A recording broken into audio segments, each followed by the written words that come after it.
In a Lookist society, life is inherently unfair. Equality is a falsehood, as every responsible adult is aware of. Most people don't receive fair deals in life. Most individuals are average. They are worried about their future, their financial situation, and the way they look. That's how things work in this world, so I suppose it's reasonable to say that it's the same as ours. Our main character, Hyung-Suk Park, also known as Daniel Park, to those of you who have read webtoons. He is a short, overweight loser who experiences bullying constantly wherever he goes at school, in the classroom, in the lavatory, in the locker room, you name it.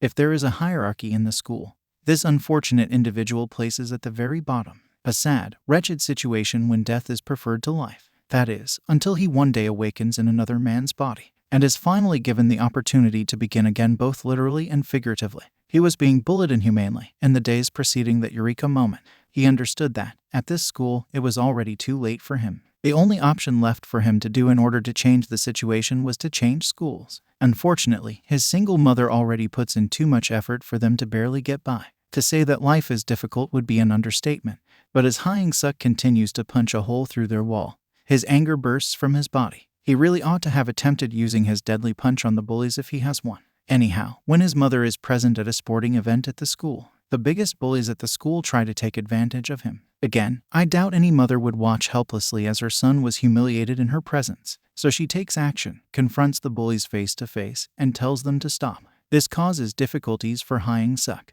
Ultimately, he tells his mother off, exactly what he shouldn't have done at that precise moment. He condemns the single person there who was an ally of his. Fortunately, the mother and son reconcile quickly. When she announces that he will be attending a prestigious school in Seoul, she urges him to take care of himself now that he will be living alone, because she won't be there with him because she can't quit her job. And with that, a new chapter in his life begins. That's it. He's finally free of the constant bullying. He is now free to start over. He finds himself a small home in the boonies, which, I suppose, is an odd thing to say considering that no location in Seoul can be considered to be in the boonies. He subsequently runs across a sweet girl who even apologizes, although it does so relatively. Sadly, this may have been the first time in his life he had ever heard a girl speak to him in a friendly tone. He attempts to project confidence because he believes that perhaps things are different in the large metropolis. Little did he know that she was dating her boxing friend Lee Jinx-hyun, who doesn't like his weird demeanor and proceeds to knock the living life out of him. For Hyung-Suk, nothing has changed. People used to enjoy beating him up back then, and they still do today. Some of those beatings were even uploaded online, where the unfortunate man later sobs in pain as he reads the comments. He's being made fun of by everyone, which proves that cyberbullying is indeed quite genuine. On this particular day, he blacked out instead of falling asleep, and when he awoke, he was in the body of another man. I kid you not, his new body is literally radiating. It's maybe on steroids, the abs are impeccable, and it was perfect down to the last-minute detail. He even considers calling 911 to report this fiasco, but then sees all those hate comments on the internet and decides, hell yeah, let's see if anyone has the balls to bully him now that he's the man. Of course, it takes him a minute or more to process all of this, especially since his actual body is lying there. Fortunately, he had not yet arrived at his new school, signaling that it is now time for him to begin his life. Speaking of his new school, J1 Vocational High is pretty much an elite institution from what I've seen, so when he arrives in his new body, everyone's attention is drawn to him. The women can't help but drool, because this man now has infinite charisma. And when he goes to find a seat, he finds that the seat next to the window is already occupied by the boxer guy who beat him up the other day. Ironically, both of them are sitting there. Hanyul, the most popular student in their class, applies some awful lipstick and approaches him, which does surprise our boy because he is the person on Earth who is least accustomed to female interaction. Nevertheless, he remarkably manages to restrain his panic. Then she questions him about his motivation for choosing fashion as his major during lunch. He plays it cool and claims that he is interested in fashion, which is a lie. He really didn't have much of a choice, given his academic standing. The following day at school, our protagonist appears as if he might nod off at any minute. And it's not simply because of their lesson. It turns out yesterday, just as he was about to tumble due to an unintentional trip and fall, his body responded automatically and performed a somersault. He ran through the back alleyways for the remainder of the evening, to try and see the boundaries of the body for himself, because this seemed surreal. Seriously, he has incredible strength, stamina, and mobility. Does get tired though, which is why he is currently falling asleep in class and then wakes up in his old body. Of course, falling asleep also means that this is a cause for concern. Hanyul does as she does and wakes him up in the evening because he won't be able to wake up in his new body on his own. He shows up at the neighborhood shop, in hopes of finding work for his real body. Since you already know that he is constantly awake in different bodies, it only makes sense that our owner is mesmerized when he first sees our guy. He informs the guy that having him on board will increase the number of female customers, but the person doing the work will be his friend. As you might expect, the owner is disappointed to see the real Hyung-suk and essentially tells him to go home. However, after he reveals his extraordinary brand knowledge, he is hired on the spot. However, things start to go wrong when students from his class arrive with Jin-seong and try to buy things they shouldn't. When he tries to stop them, Jin-seong punches him in the face, humiliates him in front of the boys, and even snaps a picture of him without trousers. And make matters worse, they make fun of it. The following day in school, use several slurs against him. After seeing them verbally harass his mother as well, Hyung-suk was no longer able to remain impartial. He attempts to speak up, but this only fuels Jin-sung's rage. All eyes are on our protagonist. At that very time when a boxer challenges him to a fight, Jin-sung wants to ruin Hyung-suk in order to turn his friend's feminine attention away from the man. Hyung-suk, on the other hand, has taken enough blows in his life to always be aware of how they will land. Sadly, he had never had the reflexes to respond quickly. But now that he has, how quickly will this develop? Jin-sung delivers his opening blow. It is ridiculously fast, but Hyung-suk dodges it carelessly, leaving everyone in awe. He performs it repeatedly when there is no room to dodge the punch naturally. It's incredible how much he overwhelms Jin-sung with just dodging and blocking. It's almost as if he has ultra instinct, because when he finally sees Jin-seong wide open, he throws a punch so powerful that the opponent almost seems to levitate for a moment before hitting the ground. It was absurd how quickly word spread about Hyung-suk throughout the entire school. Bosco, the leader of the Burning Knuckles gang, learns about Hyung-suk's existence as well. He has a menacing appearance, yet Hyung-suk and another child named Jiho are being victimized by bullying and extortion when they are in his old body. Bosco arrives and utterly horrifies those bullies, proving that he is a wonderful man. He breaks down in tears because he despises bullying and oppression of weak people. The following day, as everyone is in the cafeteria at school, and Han-yeol is again flirting with him, the cafeteria is filled with all of the boys from the Burning Knuckles gang. Hyung-suk can recall what transpired the previous evening, and how Bosco saved him and Jiho. He calls out to him but is unaware that Bosco has the wrong impression of him. Bosco then confronts Hyung-suk and uses his infamous burning knuckle hold to completely raise the temperature of the entire room in an effort to overwhelm him. It's impossible for a regular man to escape his hold. However, Hyung-suk's new body is this. He successfully shakes him off with only one hand, and it appeared as though it was about to end. But Jae, the second in command of the Burning Knuckles gang, steps in and tells Bosco that they should leave right away.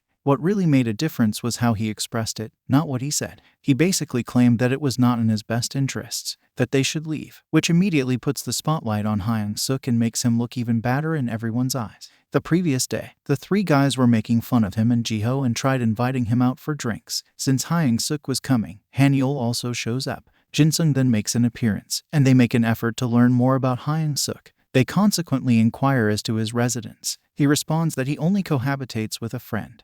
But somehow this generates a misunderstanding that leads them to believe he cohabitates with a dangerous felon. Anyway, he is aware that Jin-seong has some information for him, but when he says that he and Mira appear to be dating, it airs out. Still, when the three guys discuss the video they took of Hyung-suk's other body fighting with Jiho, our protagonist becomes enraged and snatches the phone, crushing it so hard that it breaks. He did fall asleep immediately after, which means he wakes up in his other form. He then hurries to pick himself up. When questioned about his identity, he replies that Hyung-suk is his friend. The others now appear to be fine with him. Before they part ways, Jin-seong even demonstrates how to punch, so that he won't beat himself up once more. Before leaving for home, he gives it a try on his old body. Unfortunately, it only seems to graze the punching machine and doesn't seem quite right. Bosco observes that the area of the bag that was grazed is now torn apart after the man has left. Bosco's attention is piqued by this even more. The following morning, his mother pays a visit while Hyung-suk tries to make friends with Jiho. She finds it annoying that her son is sleeping when he ought to be in school. He ultimately shows up in his new form, and when he does, he introduces himself as her son's friend. She appears concerned about her kid and asks if they can talk. Sure enough, they go to a Starbucks, where they immediately attract a lot of attention from other customers. There supposedly works the second in command of Burning Knuckles, but he does so without delay. Now that his mother has learned about the unholy prices, they just go have some coffee and settle down to speak. She inquires about her son's academic standing. The tone of her voice might have made it seem that she was truly concerned if he was still being bullied or whatever. She then laments that she did little to protect her son from bullying when it happened in the past. Given that our boy is essentially the woman's son in a different body, this is all naturally rather depressing for him as well. He makes an effort to tell her that she shouldn't be concerned because young Suk is already making new pals. Inadvertently, Bosco overhears this exchange because he still views handsome Hyung Suk as an enemy.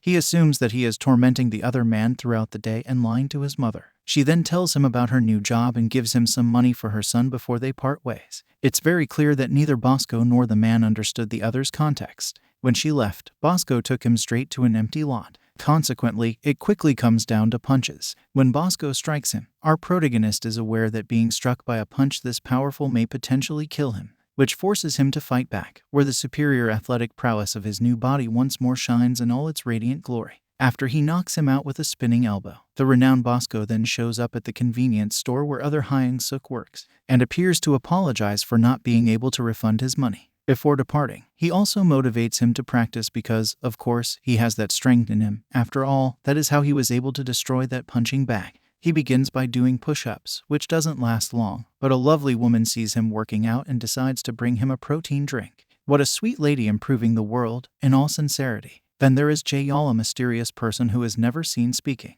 In addition to having a perfect appearance, he is also filthy rich, which is evident from his exorbitantly expensive jewelry and attire. However, when the guys try to compare Jae-yeol's attire to that of another hotshot, who serves as our main character, it is fairly simple to see that his clothes are worn out and of low quality. His face and figure simply cause all the women to be too entranced by him to notice his shabby attire. Anyway, Hyung Suk intervenes to temporarily save another student named Dio-kwa from being bullied by the ominous Hobbin. But Dio-kwa doesn't, or at least not yet, recognize his ostentatious generosity. Before the school day is over, Hyung Suk receives a call from his mother reminding her of his upcoming birthday. Jae-yeol overheard everything while he was still in the class. Remember the attractive woman who brought Hyung Suk a protein drink? Well, she shows up and supports him at school once more. Jiho and Dio-kwa join Hyung Suk for lunch, but it is evident from their conversation that he doesn't trust individuals like them. Hyung Suk wears inexpensive clothing, as well as a member of Burning Knuckles get together to try to jump young Suk as he is returning to school. However, they try to be too kind regardless, so the lads who saw this team up to try to jump young Suk.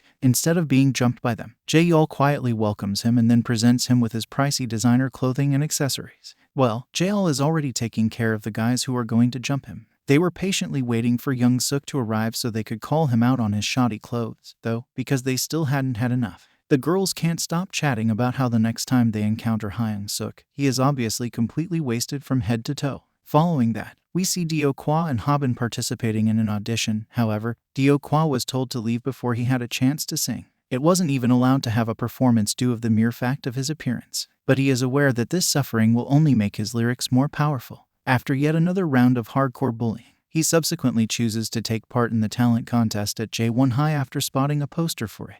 Later on in the day, he runs across his grandmother at her noodle stand. As soon as Hobbin and the others arrive, his grandmother treats them as friends and gives them free food, which they consume all at once. His grandmother's business suffered a serious setback as a result, but she still prepares them a snack for later. Sadly, Dio-kwa observes from a distance as these callous individuals toss those bags in the trash. There are instances when individuals can be harsh, and this was not the only incident.